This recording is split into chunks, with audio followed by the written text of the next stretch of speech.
다 함께 매일 드리는 기도로 7월 16일 수요일 새벽 기도회를 하나님께 드리겠습니다. 신실하신 하나님, 언제나 변함없이 저희를 지켜주시고 약속의 말씀으로 인도해 주시니 감사합니다. 오늘도 하나님의 선하신 뜻에 순종하며 살아가기를 소망합니다. 저희의 마음과 생각을 새롭게 하셔서 주님께서 기뻐하시는 선한 도구로 사용하여 주옵소서. 저희의 말과 행동을 통해 하나님의 영광이 드러나게 하시고 하나님의 사랑을 주변에 흘려보내는 통로가 되게 하옵소서. 대한민국 위에 하나님의 통치와 다스림을 허락하여 주시고 하나님의 공의와 사랑으로 더욱 굳건히 세워지게 하옵소서.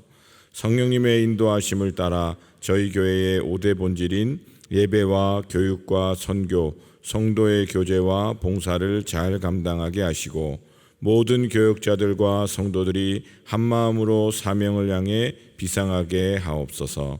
예수님의 이름으로 기도드립니다. 아멘. 다 함께 찬송가 413장 찬송 부르겠습니다. 413장입니다.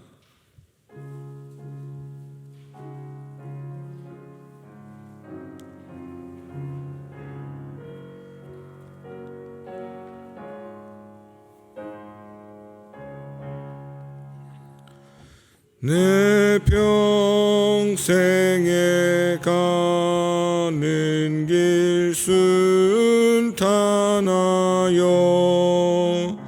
늘 잔잔한 강 같은지 큰 풍파로 무섭고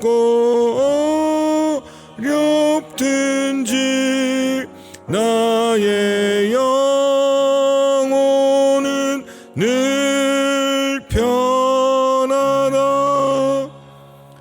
내 영혼 평안해. 내 영혼 평안해. 저마귀는 우리를 삼키려고 입 벌리고 달려와도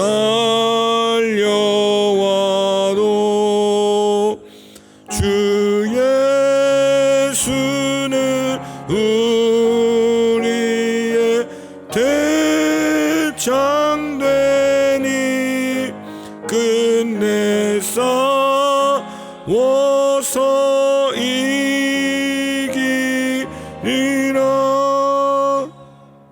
내 영혼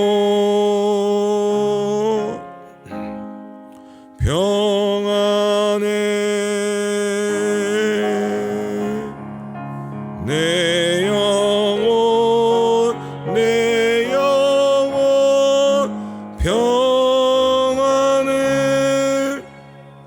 내 지은 죄 주홍빛 같더라도 주 예수께 다 아뢰면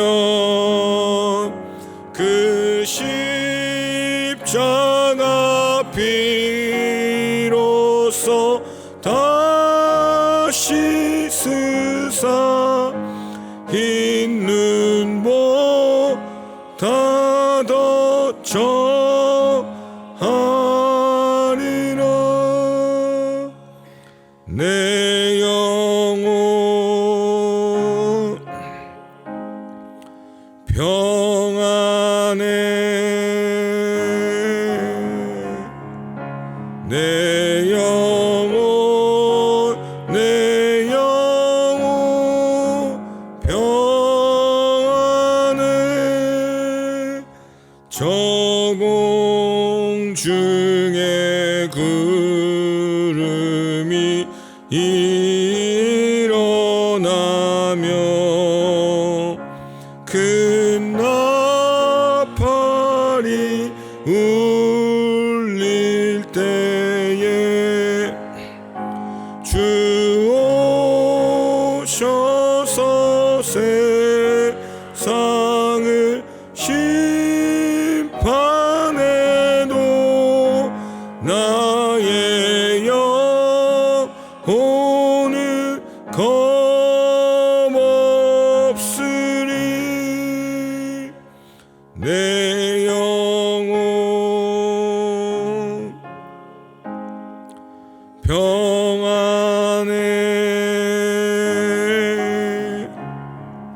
내 영혼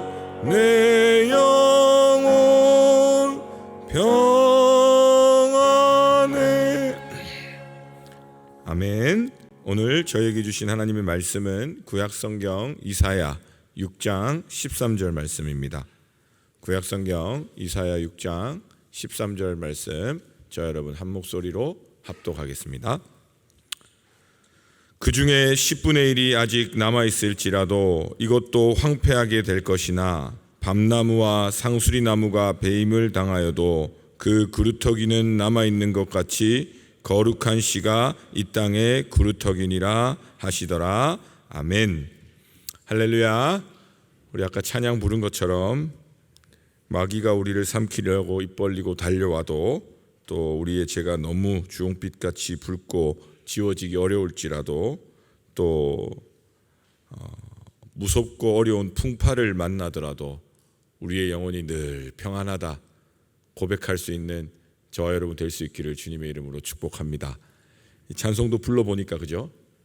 내 영혼 평안해 하기 전까지는 막 높은 음 올라가느라고 힘들었는데, 내 영혼 할 때 얼마나 마음이 평안한지, 그 평안함이 오늘 여러분들의 기도 가운데, 삶의 자리 가운데 함께 하시기를 주님의 이름으로 축복합니다.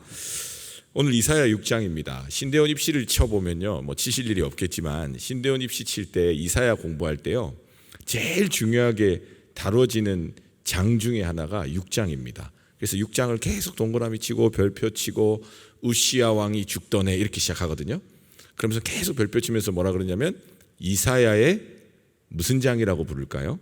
소명장이라고 부릅니다. 그래서 문제도 이렇게 나와요. 이사야 소명장은 몇 장인가요? 1번 3장, 2번 4장, 3번 5장, 4번 6장. 정답은 4번. 어제도 제가 구구단도 물어보고 계속 새벽마다 귀찮게 해드려서 죄송한데, 그 다음 반대로 이사야 6장은 무엇에 대한 내용인가요? 하면 이사야를 부르신 하나님, 소명에 대한 내용이다 이야기를 합니다. 그만큼 이사야 6장이 이사야 소명장으로 중요하게 여겨지는 것은 여러 가지로 생각해 볼 수 있겠지만, 우리 인생과 빗대어 보면요, 우리의 삶에서도 제일 중요한 게 뭘까요? 바로 소명입니다. 영어로는 콜링이라고 부르죠. 하나님이 우리를 부르셨다. 이게 없으면요, 이 소명에 대한 확신이 없으면 살아도 살아있는 게 아니고, 뭘 해도 기쁨이 없고, 어려움이 오면 평안이 없습니다. 왜냐하면 내 인생이 지금 누구 때문에 어떻게 지어져서 누가 불러주셔서 왜 사는지를 모르기 때문에. 이 콜링, 하나님의 부르심에 확신이 있는 사람들은 어떤 특징이 있냐면 그 삶을 소명의식으로 살기 때문에 어떠한 일을 하든지 주님께 하듯 할 수밖에 없습니다. 그리고 그 소명이 딱 마음에 맞아떨어지고 가장 적합한 인생의 소명으로 믿음 가운데 확신이 생기면요, 당연히 무엇으로 이어질까요? 사명감으로 이어집니다. 다르게 말하면 사명자가 되는 거죠. 아, 하나님이 이것 때문에 나를 이 땅에 보내셨구나. 그래서 내가 내 짧은 인생이지만 이 소명을 따라 목숨 걸고 살아야겠다. 사실 하나님의 의도 자체가요, 우리를 부르실 때 이 짧은 인생, 이 가운데 영원한 하나님이 유한한 우리를 만나주시고 부르신 이유는 하나님이 맡겨주신 사명이 있기 때문입니다. 그래서 부르심의 의미를 잘 생겨보면 하나님은 결국 이 하나님의 사람들을 부를 때 무엇을 가져오라고 그래요? 예배 열심히 드리고 이런 것도 다 중요하지만 뭘 가져오라고 그러죠? 우리 지난번 주일 말씀과 특세 때도 봤지만 그 사람을 찾으시는 거예요. 오늘로 이야기하자면 생명을 달라고 하시는 겁니다. 나의 목숨을 달라고 부르신 겁니다. 그리고 그것이 믿음으로 응답이 되어지면 우리는 우리의 목숨을 다해서, 마음을 다해서 그 주어진 삶을 사명자로 살아가는 것. 그것이 바로 우리 인생의 가장 중요하면서도 가장 우선순위이면서도 전부입니다. 그것을 소명을 가지고 사명자로 살아가는 삶은요, 어떤 일이 벌어져도 괜찮습니다. 어떤 일이 벌어져도 하나님과의 그 동행 가운데, 임마누엘의 은혜 가운데 눈물 날 일이 많고 정말 눈앞이 캄캄하고 할 수 있는 게 아무것도 없는 그 자리에서도 하나님의 인도하심을 따라, 믿음을 따라 하나님의 거룩한 씨앗, 하나님의 그루터기가 돼서 하나님의 역사를 이루어 간다라는 것입니다. 이것이 바로 오늘 6장 전체에 나오는 내용입니다. 소명으로 살아간다, 부르심을 받았다 하는 사람들의 이 성경적 인물들을 보면요, 어떤 특징이 있냐면, 예레미야 보세요. 예레미야 선지자 20장 9절, 예레미야 20장 9절 제가 읽어드릴게요. 내가 다시는 여호와를 선포하지 아니하며 그의 이름으로 말하지 아니하리라 하면 나의 마음이 불붙는 것 같아서 골수에 사무치니 답답하여 견딜 수 없나이다. 이 소명 하나님의 부르심은, 그 부르심의 장면을 확인할 수 있는 가장 좋은 방법 중에 하나는 마음에 남는 거예요. 마음에 막 부담감처럼 남기도 하고, 아니면 막 불이 붙어가지고 이거를 주체하지 못하는, 가끔씩은 우리 성도님들이나 청년들 중에 하나님의 부르심 가운데 막 진하게 믿음으로 결단하고 경험하고 있는 하나님의 사람들을 만나면요, 이 자기 삶에서 벌어지고 있는 하나님과의 임재, 그 성령 하나님의 인도하심을 막 참지를 못해가지고 그 은혜를 고백하는 장면들을 많이 보게 됩니다. 그리고 더 재밌는 거는요, 힘들고 어려운 일이 와도요, 막 눈물 흘리면서도요, 하나님이 함께 하심을 막 이야기하면서 이 어려움 가운데서, 이 풍랑 가운데서, 이 수많은 위협 가운데서, 이 영적 전쟁 가운데서도 목사님 괜찮습니다, 하나님 함께 하십니다, 하나님이 나를 이 자리에 부르셨습니다 고백한다는 거예요. 어제 점심에도요, 한 청년이 전화가 와가지고 상황만 놓고 보면요, 너무 힘들겠더라고요. 믿음을 가지고 그 부르심을 따라서 자신의 삶의 자리에서, 직업의 영역에서 양심껏 최선을 다해서 열심히 했는데 너무 많은 사람들에게 모함을 받는 거예요. 막 욕을 먹는 겁니다. 그러면 이제 순간적으로는 어때요? 두렵잖아요. 순간적으로는 이게 맞나 싶거든요. 그래서 부랴부랴 연락이 왔어요. 그래서 통화를 하는데 처음에는 좀 걱정스러운 마음으로 전화를 하더니 나중에는 목사님, 이게 영적 전쟁 같습니다. 제가 믿음을 가지고 끝까지 한번 해보겠습니다. 이게 바로 소명으로 살아가는 삶의 특징인 거죠. 또 로마서 1장 1절에 보면 사도 바울의 삶은 우리가 너무 잘 알잖아요. 예수 그리스도의 종 바울은 사도로 부르심을 받아 소명을 받았다는 거죠. 그래서 하나님의 복음을 위하여 택정함을 입었다. 하나님의 복음을 위해 부르심을 받았고, 그 부르심은 결국 사도 바울은 목숨을 걸고 여러 번 죽을 위기와 여러 번의 위협과 수많은 사람들의 거짓된 모함과 술수와 마귀의 공격과 위협 가운데서도, 배고프고 줄인 가운데서도, 감옥 가운데서도 그는 사명자로 살았습니다. 그 마음이 때로는 지치고 힘들었을 테지만 끝까지 하나님께서 붙들어 주시는 성령의 능력으로 이 땅 가운데 하나님의 그루터기로, 거룩한 씨앗으로 가장 어둡고 가장 복음이 없는 그 곳곳에 사도 바울이 갈 때마다 예수 그리스도의 복음의 빛이, 생명의 성령의 능력의 법이 그곳을 자유케 하고 하나님 나라의 구원으로 이루어왔던 그 삶을 보게 되는 것입니다. 그렇게 우리의 삶에 불붙게 하시는 하나님의 부르심이 사랑하는 우리 성도님들의 삶에 다시 확인되실 수 있기를 주님의 이름으로 축복합니다. 오늘 이사야도 보면요, 어떻게 부르심을 받았는가 보면 이사야가 우시야 왕이 죽던 해입니다. 이 우시야 왕이 죽던 해라는 이 문장 하나에도 많은 의미가 담겨 있는데, 간략적으로 이야기하자면 많은 영향력을 미치고 안정적으로 나라를 다스렸던 우시야 왕이 죽음으로 그 나라는 굉장히 혼란스럽고 어려움 가운데 처해져 있다라는 것을 보여주고 있습니다. 근데 그 우시야 왕이 죽던 해에 이 이사야는 우리 어제 말씀한 것처럼 남유다 예루살렘을 향해서 하나님의 말씀을 대언하고 있는데 환상 같은 걸 보는 거예요. 환상을 본다고 표현하는데, 이 스랍이라고 새 쌍의 날개를 가진 천사가 막 하나님의 영광을 찬양하는 겁니다. 그 당시 구약의 이 시대의 전통에 따르면 하나님의 임재를 보게 되면 이 인간들은 다 죽기 마련인 거예요. 그래서 이사야가 막 화로다 나여 망하였도다, 자기가 이 환상을 보면서 이제는 나는 죽게 되었구나 했는데, 그때 그 스랍 중에 하나가 핀 숯을 가져다가 이사야의 입에 갖다 대면서 너의 죄가 사하여졌다, 너의 악이 말갛게 씻겨졌다, 죄사함을 선포해 주는 겁니다. 그러니까 참 이 본문을 보면서도 무슨 생각이 들었냐면, 아니 그렇게 하나님의 말씀을 대언하고 선지자로 살아가는 이사야의 입술에도, 그 삶에도 여전히 날마다 하나님의 이 죄사함의 은혜가 없으면 살기가 어렵구나.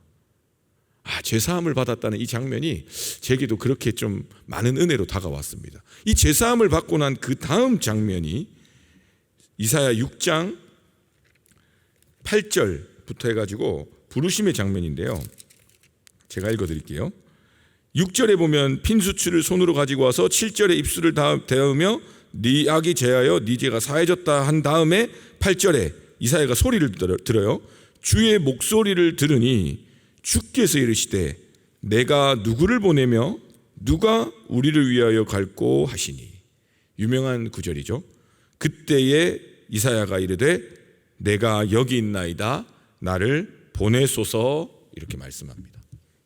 하나님의 부르심에 주님 제가 여기 있습니다, 나를 보내주십시오. 이사야서의 이 소명장이라고 하는 이 유명한 장면에서 한 가지 우리가 보게 되는 것은 이 이사야를 부르시는 하나님, 그 부르심의 환경과 상황과 사실이 굉장히 열악하다는 겁니다.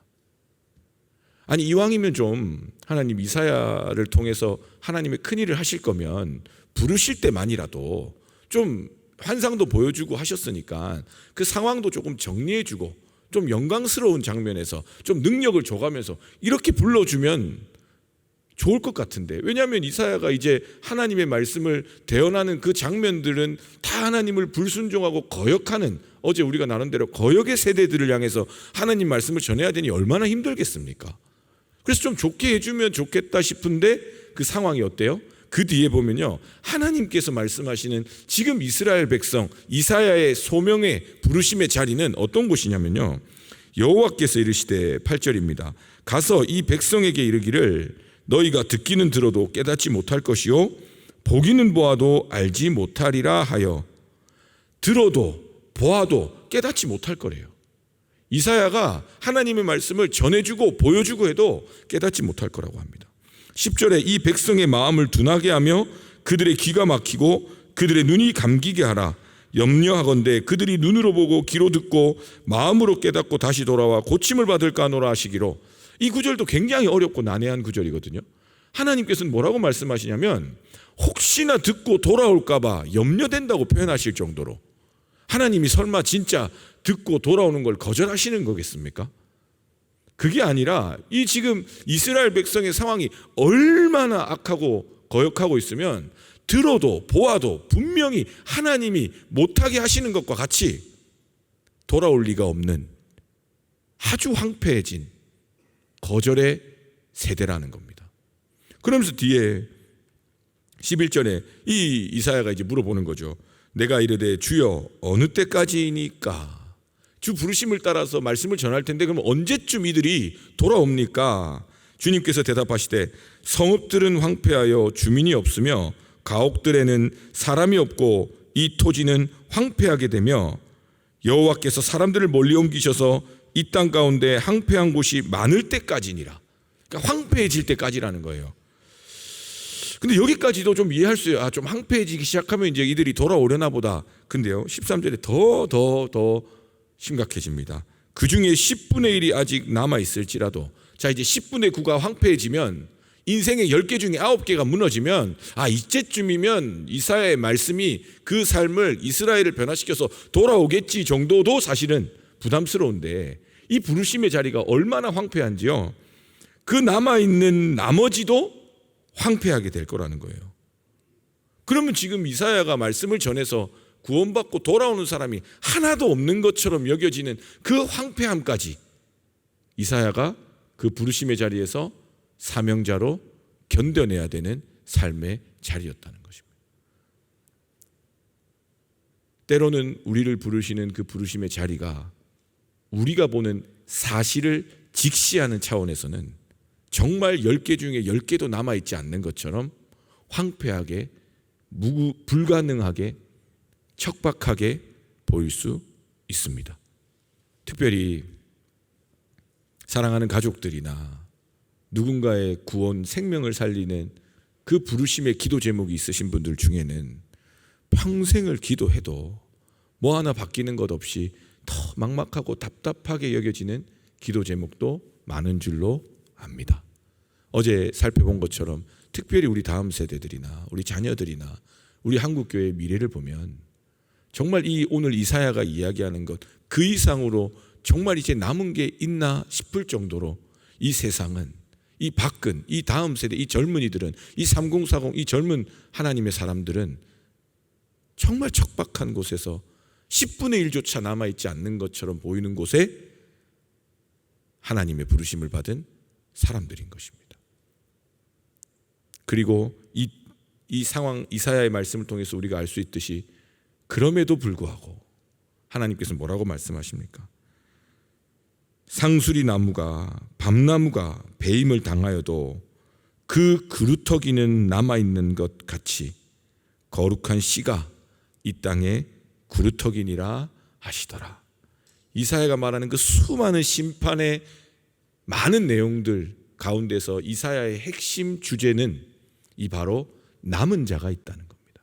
이 그루터기가 있다는 겁니다. 거룩한 씨가 있다는 겁니다. 오늘 요즘 우리의 신앙으로 이야기하자면 아주 거룩한 하나님의 소수가 있다는 거예요. 예수님의 복음으로 이야기하자면 딱 한 사람이 있었습니다.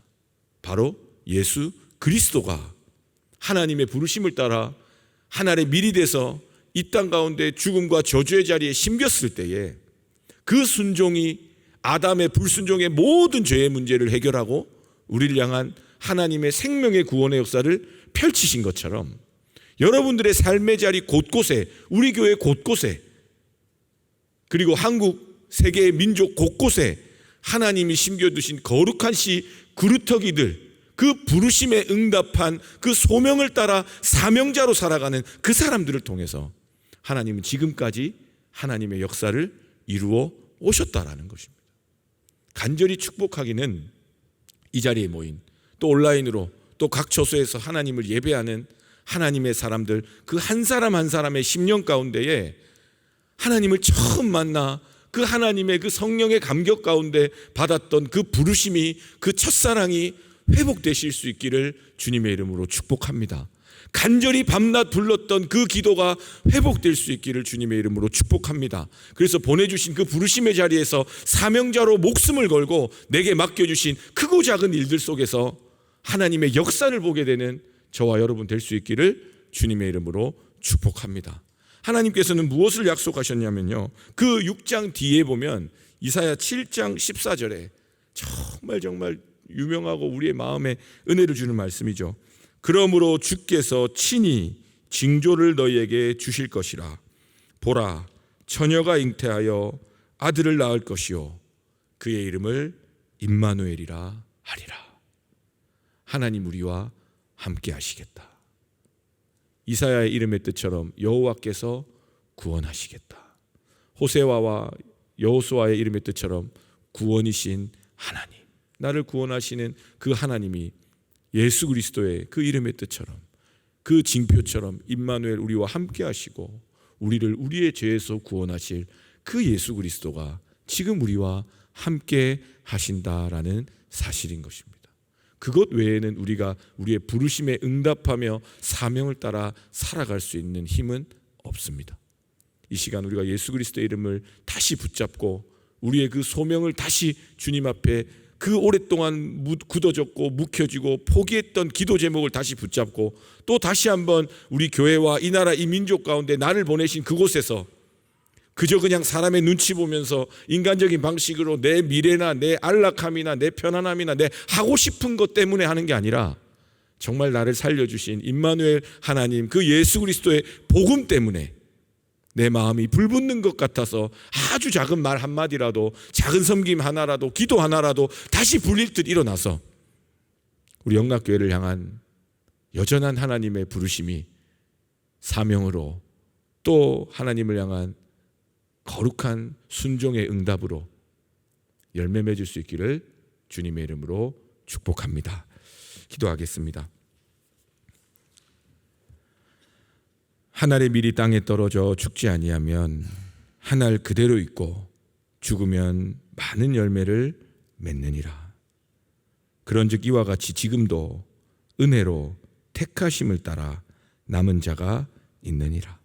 하나님, 이사야를 부르실 때에 그 사실적인 환경은 너무도 열악했고 황폐하고 부패하고 타락한 그 어두운 그 지점에서 이사야를 만나 주시고 이사야의 죄를 사해 주시고 이사야를 불러 주심으로 그 이스라엘 땅에 여전히 하나님의 소망을 선포하신 것처럼 주님, 이 시간 우리 가운데도 성령으로 임하여 주시고 우리의 죄를 용서하여 주시고 우리의 연약하고 굽어지고 무너진 다리를 세워주시고 다시 붙들어 주셔서 오직 성령의 능력으로 그 부르심을 따라 나의 목숨도 주님께 기꺼이 맡기며 주님께 의탁한 삶으로 그 삶을 살아낼 수 있도록 역사하여 주시옵소서.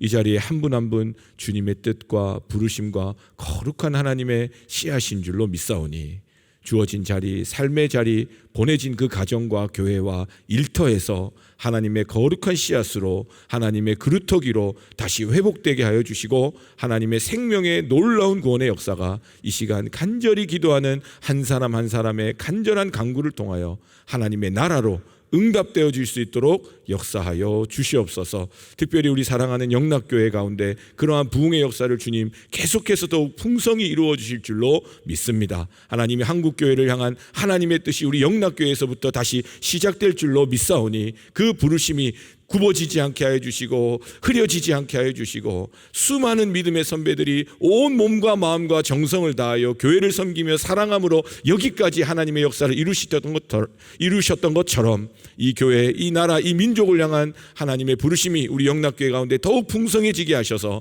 우리 영락교회 성도 한 사람 한 사람의 삶이 하나님의 부르심에 응답하는 사명자의 삶, 생명을 거는 복음의 사람들의 삶, 성령의 사람들 될 수 있도록 역사하여 주시옵소서. 모든 것을 주님께 맡겨드립니다. 살아계신 우리 주님 예수님의 이름으로 기도드립니다. 아멘. 우리 시간 합심기도 제목을 함께 기도하기를 원합니다. 먼저 말씀을 기억하시며 기도하실 때에 하나님, 우리 이사야의 시대처럼 황폐한 시대 가운데서도 거룩한 시 그루터기를 통해 역사하신 주님, 이 시대에 하나님의 부르심에 응답하는 거룩한 남은 자들 되게 하시어 어디에서든지 복음의 빛을 비추는 하나님의 귀한 그루터기들, 사명자들, 소명자들 될 수 있도록 역사하여 주시옵소서. 또 우리 주간 기도 제목으로 기도하실 때 하나님, 오늘 수요 1, 2부 기도회를 통해 하나님의 사람들이 말씀으로 회복되게 하여 주시고 예배 가운데 소명을 다시 확인함으로 아버지 하나님 주신 사명을 따라 살아가는데 부족함 없는 참된 그리스도인 순종하는 성령의 사람들 되게 하여 주시옵소서. 특별히 교인들 가운데 수술을 앞두고 또 여러 가지 질병 가운데 고통 중에 있는 모든 환우들의 손을 주님께서 붙잡아 주시고 임마누엘 함께 하시는 하나님의 능력으로 말미암아 치유되고 회복되어 다시 그 부르심의 길을 따라 걸어가는데 부족함 없도록 주님 역사하여 주시옵소서. 우리 다 같이 합심해서 함께 기도하겠습니다. 하나님 아버지 감사합니다. 이사야를 부르시는 하나님, 또 부르셔서 하나님의 복음을 전하시고 생명을 살리신 하나님, 이 시간 우리를 불러주시고 우리에게 성령 하나님의 임재 가운데 복음을 알게 하시고 살게 하신 것 하나님의 은혜인 줄 알고 감사드립니다. 주님, 이 시간 주님의 부르심에 응답하며 나아가기를 소망하오니 하나님 우리에게 말씀하여 주시고 우리의 상한 마음과 죄의 습관과 무너져 있는 것들을 깨끗이 씻겨주시고 주님, 이 시간 음성 들려주시고 말씀해 주셔서 하나님의 부르심에 내 마음이 불붙는 것 같이 다시 회복되는 거룩한 역사를 허락하여 주시옵소서. 그래서 우리의 삶에 주어진 많은 곳이 황폐해져 있고 아무것도 남아져 있는 것 같지 않고 또 복음의 능력조차 아무 힘이 없는 것처럼 무기력하고 무능력한 상태로 오랜 시간 지속된 삶의 자리가 있다면 주님 이 시간 주님의 복음의 능력으로 임하여 주시고 주님의 보혈로 덮어주시고 주님 우리를 그곳에 심겨주셔서 하나님 아버지 복음의 능력이 그곳을 변화시키고 새롭게 하는 놀라운 부흥을 경험할 수 있도록 인도하여 주시옵소서. 주님 우린 연약합니다. 우리 마음의 상처와 죄가 너무도 많습니다. 그러나 주님께서 아시오니 주님 우리를 붙잡아 주시고 회복시켜 주셔서 다시 주님의 부르심에 응답함으로 사명자의 길로 살아가는 데 부족함 없도록 역사하여 주시옵소서. 그리하여 임마누엘 우리와 함께 하신다는 그 하나님의 약속의 말씀 붙들고 살게 하시고 모든 일들 가운데 주님께 하듯 소명의식을 가지고 사명감을 가지고 믿음을 따라 살아갈 수 있도록 인도하여 주시옵소서. 그래서 아버지 하나님 우리의 마음이 세상이 주는 편안함이 아니라 주님의 복음으로 인한 평안을 누리게 하여 주시고 마귀가 풍파가 우리를 닥쳐오고 우리를 무너뜨리려 할 때에도 아버지 두렵고 떨리는 마음이 있을 때에도 주님 불러주신 그 부르심을 따라 믿음으로 승리하는 우리 모두 될 수 있도록 역사하여 주시옵소서. 특별히 오늘 거룩한 귀한 날 허락하여 주시고 특별히 수요 예배를 우리 가운데 은혜의 자리를 예비해 주셨사오니 말씀 전하시는 목사님과 또 우리 김우선 담임 목사님에게 은혜를 더하여 주시고 성령 충만한 역사를 허락하셔서 그 말씀을 통하여 우리의 마음의 첫사랑이 회복되게 하여 주시고 아버지 하나님의 부르심에 응답하는 시간 되게 하여 주시며 우리의 삶을 그냥 그렇게 허비하는 게 아니라 주님의 맡겨주신 사명을 따라 살아가는 귀한 삶 될 수 있도록 역사하여 주시옵소서. 특별히 아버지 하나님 우리 영락교회 수많은 환우들이 있습니다. 하나님 몸이 아프고 마음이 병들고 영혼이 무너져 내리는 인생들이 너무도 많습니다. 주님 임마누엘로 우리와 함께 하신다 약속하셨사오니 먼저는 우리 가운데 복음의 능력으로 죄를 사하여 주시고 그리고 그 영혼의 맑아짐과 마음의 회복을 통하여 우리 육신의 질병도 든든히 이겨나갈 수 있도록 모든 치료의 과정 가운데 수술 가운데 함께하여 주시옵소서. 주님이 직접 임하여 주시고 붙들어 주심으로 아버지 하나님의 그 놀라운 치유의 역사를 경험하는 오늘 하루 되게 하여 주시고 이를 위해 수고하며 눈물 짓는 가족들에게도 독일한 은혜와 위로로 함께하여 주시옵소서.